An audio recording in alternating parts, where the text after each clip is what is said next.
যদি আপনার কাছে একটা ক্রেডিট কার্ড থাকে এবং সেই ক্রেডিট কার্ডের লিমিট যদি ব্যাংক থেকে বাড়ানোর অফার এসে থাকে, তাহলে আপনার সেই ক্রেডিট কার্ডের লিমিট বাড়িয়ে নেওয়া উচিত। কারণ আপনার ক্রেডিট কার্ডের লিমিট যত বেশি হবে ততই ক্রেডিট ইউটিলাইজেশন রেশিও কম হবে। তার কারণে আপনার ক্রেডিট কার্ড লিমিট যদি বাড়ানোর অফার এসে থাকে তাহলে অবশ্যই বাড়িয়ে নেওয়া উচিত। রিসেন্টলি আমার এইচডিএফসি ব্যাংকের ক্রেডিট কার্ড লিমিট বাড়ানোর অফার এসেছে। তো আমি আপনার সামনে আজকের এই ভিডিওতে লাইভ আপনার প্রসেস দেখাবো। যদি আপনার এইচডিএফসি ব্যাংকের ক্রেডিট কার্ড লিমিট বাড়ানোর অফার এসে থাকে তাহলে আপনার কিভাবে নতুন ক্রেডিট কার্ড লিমিটটাকে ক্লেম করবেন তার প্রসেস আমি কিন্তু আপনার লাইভ করে দেখাবো। সর্বপ্রথম ক্রেডিট কার্ডের লিমিট বাড়ানোর জন্য আপনাদের এইচডিএফসি ব্যাংকের তরফ থেকে দেখবেন মেল অথবা এসএমএস এসে থাকে।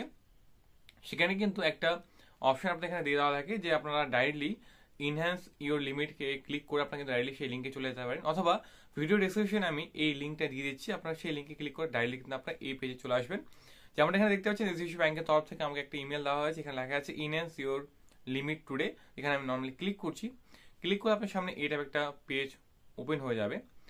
এই পেজে আপনি এখানে দেখতে পাবেন আপনার কিছু বেসিক ডিটেলস দিতে হবে, যেমন হচ্ছে আপনার ব্যাংক রেজিস্টার মোবাইল নাম্বার এবং ক্রেডিট কার্ডের লাস্টের 4 ডিজিট। তো আমি এখানে আমার ব্যাংক রেজিস্টার মোবাইল নাম্বারটা এন্টার করে দিচ্ছি।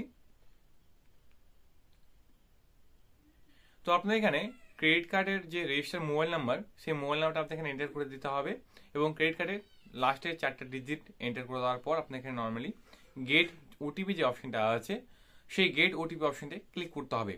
গেট ওটিপি অপশনটা ক্লিক করলে আপনার ব্যাংক রেজিস্টার মোবাইল নাম্বার একটা ওটিপি আসবে, সেই ওটিপিটা আপনি এখানে এন্টার করে দিতে হবে। তো যেমনটা আমার যে ওটিপি সেটা চলে এসছে, তো সেই ওটিপিটা আমি এখানে এন্টার করে দিচ্ছি। ওটিপি এন্টার করে দেওয়ার পর আইডেন্টিফাই ইউর সেলফ অপশনটা ক্লিক করতে হবে। আইডেন্টিফাই ইউর সেলফ অপশনে ক্লিক করলে আপনার সামনে এটা একটা অপশন চলে আসবে। এখানে দেখতে পাচ্ছেন আপনাদের যে বর্তমান ক্রেডিট কার্ড লিমিট সেটা এখানে দেখানো হবে এবং নতুন যে ক্রেডিট কার্ড লিমিট আপনার অ্যাক্টিভেট করা হবে পরবর্তী সময় সেটা কিন্তু এখানে দেখিয়ে দেওয়া হবে। যেমন এখানে দেখতে পাচ্ছেন আমার যে বর্তমানে ক্রেডিট লিমিট সেটা হচ্ছে 1,12,000 টাকা এবং আমার যে নতুন ক্রেডিট লিমিট দেওয়া হবে সেটা হচ্ছে 1,24,000 টাকা। সমস্ত জিনিস ভালো করে দেখে নেওয়ার পর এখানে দেখবেন I agree to terms and condition একটা বক্স আছে, সেই বক্সে টিকমার্ক করে দিতে হবে এবং কনফার্ম নিউ লিমিট অপশনে ক্লিক করতে হবে। কনফার্ম নিউ লিমিট অপশনে ক্লিক করলে আপনার আবার একটা ওটিপি আসবে, সেই ওটিপিটা আপনি এখানে এন্টার করে দিতে হবে। ওটিপি এন্টার করে দেওয়ার পর অ্যাক্টিভ নিউ লিমিট অপশনে ক্লিক করতে হবে। অ্যাক্টিভ নিউ লিমিট অপশনে ক্লিক করলে দেখবেন আপনাদের যে রিকোয়েস্ট সেটা সাকসেসফুলি প্রসিড হয়ে যাবে এবং আপনার যে নতুন ক্রেডিট কার্ড লিমিট সেটা কিন্তু অ্যাক্টিভেট হয়ে যাবে কিছুক্ষণের মধ্যেই।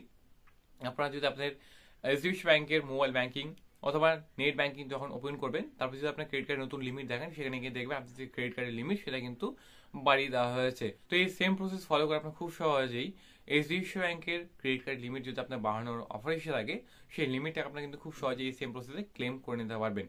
তো আশা করি আজকের এই ভিডিওটা আপনার ভালো লেগেছে। অবশ্যই ভিডিওটাকে ভালো লাগলে ভিডিওটাকে লাইক করবেন, সমস্ত বন্ধুদের সাথে শেয়ার করবেন। পরবর্তী এই ভিডিও পেতে চ্যানেলটি সাবস্ক্রাইব করার পাশে যে বেল আইকন সেটাও প্রেস করতে হবে। সবাইকে ধন্যবাদ, ভালো থাকুন, সুস্থ থাকুন।